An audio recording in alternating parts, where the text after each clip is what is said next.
Snow fell in soft, whispering layers over the ruins of what used to be a small border town. The war had ended 6 months ago, but its scars were still fresh.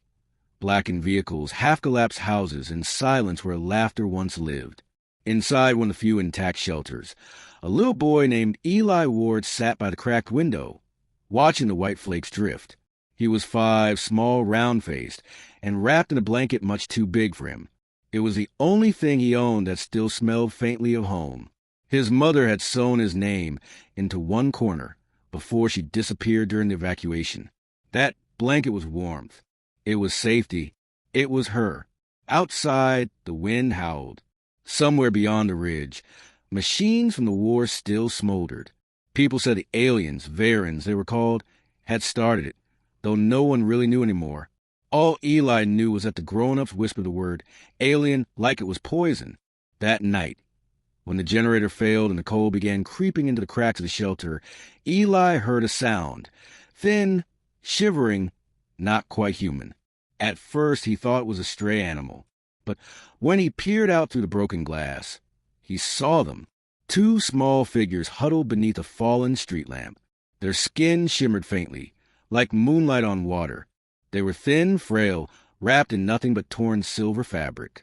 Their eyes glowed faintly blue in the dark, terrified, pleading. Alien twins. Eli's breath caught. Everyone had said they were monsters, but these didn't look like monsters at all. They looked like lost children. He stood frozen for a long moment. The snow was blowing harder now, stinging his cheeks. He knew he should call the others, maybe one of the soldiers patrolling the camp. But something in the way the twins trembled made him forget everything he'd been told. He pushed open the door.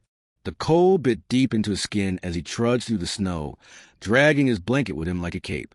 One of the twins turned when he approached. Their features were delicate, almost human but smoother, with faint markings like silver veins along their necks. Their lips moved soundlessly at first, then one whispered in broken English, "Pee, please, cold." Eli looked down at his blanket.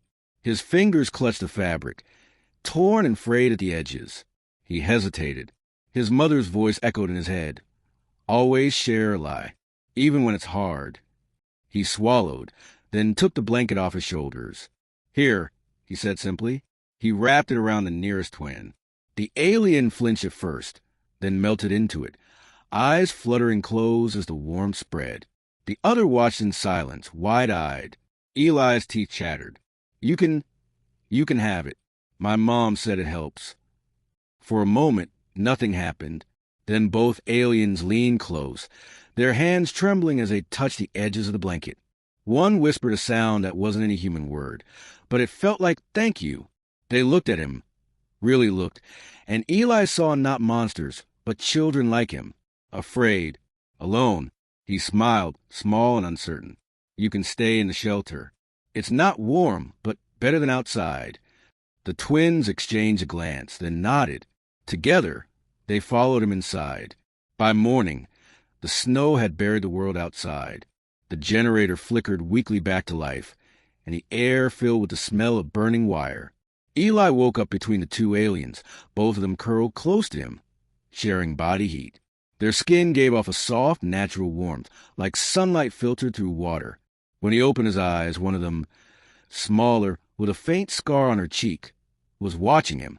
"You gave warmth," she said haltingly. "We give back." Before Eli could ask what she meant, she pressed her hand gently to his chest. A faint pulse of blue light flowed from her palm into his heart. It didn't hurt. It felt like summer wind, like sunlight on skin. "What was that?" he asked. "Protection," the other twin murmured. "You are marked by Vera. No harm to you." Eli blinked, confused but smiling. "Okay." They stayed hidden for 3 days. Eli sneaked them food, half his rations, and a few old candy bars he'd saved. In return, the twins repaired broken parts of the shelter, using tools Eli didn't recognize. A metal plate would hum, shift, and suddenly fuse without fire or glue. Sometimes, when he asked about where they came from, they'd go quiet. Once, the older twin said softly, "Our home burned. Sky turned black. Humans scared. We too. Eli didn't understand everything, but he understood enough. They were refugees like him. On the fourth night, the soldiers came. Boots crunched outside. Harsh voices shouted over the wind. Eli peeked through the window and saw 3 armored men scanning the area with thermal sensors. Got heat signatures. One said, 3 small bodies. Eli's heart raced. He turned to the twins. You have to hide. But the younger one shook her head. They find us. Always. The door burst open. Cold air and flashlight beams flooded the room. Step away from them, boy, the lead soldier barked. Eli froze. The twins clutched each other, shaking. They're not bad. Eli shouted. They're cold, that's all. The soldier advanced, weapon raised. Orders are clear. No alien strays allowed inside human zones. Eli's hands balled into fists. He wanted to say more, but before he could, the older twin stepped forward. Her voice trembled, but her eyes glowed with steady light. We do not harm, she said. We promise. The soldier hesitated, just a flicker, but his finger tightened on the trigger, and then something impossible happened. The blanket, Eli's old, torn blanket, flared with blue light. Threads of energy rippled from it like water, wrapping around the twins. The glow expanded, filling the room with warmth so pure it silenced the wind. When the light faded, the soldiers stood frozen, not turned to stone, but stunned, blinking as if waking from a dream. Their weapons hung loosely at their sides. The twin skin shimmered, brighter than before. The older one turned to Eli. You gave warmth. We give safety. Then, as gently as mist, they touched the soldiers' foreheads. A pulse spread, calming, erasing the hate from their eyes. The men lowered their weapons. One whispered, What are we doing? Eli didn't know either. He only knew the twins were smiling now, peaceful, glowing softly like dawn breaking through snow. They looked at him one last time. Keep your blanket, the smaller one said.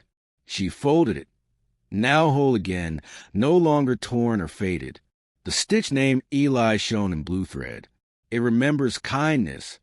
And before he could speak, they stepped into the light and vanished, like snow melting into sunlight.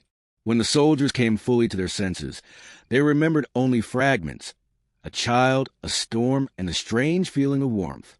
They filed no report. Eli was found asleep, wrapped in his glowing blanket. For weeks afterward, people noticed strange things around the shelter. Broken machinery repaired overnight, fires burning steadier, the cold never quite reaching the walls. Eli never told anyone about the twins. He just knew they were out there somewhere, alive. Every night before bed, he would whisper into the blanket, Thank you. Sometimes, if he listened closely, he thought he could hear 2 soft voices reply. Carried on the wind, warmth given, warmth returned. Epilogue. 10 years later. When Earth signed its first peace treaty with the surviving variants, diplomats from both sides exchanged symbolic gifts. The alien envoy brought a piece of shimmering cloth, woven with blue and white threads that pulsed gently with light. When they unfolded it on the table, the humans gasped. In one corner, stitched in neat, faded letters, was a single human name, Eli. No one knew how it had reached them, but the envoy smiled and said only, Long ago, one small human shared the warmth of his heart. Our people remember. And somewhere far beyond Earth's orbit, 2 silver-skinned twins watched the stars flicker and whisper a promise that would never fade. Kindness survives the cold.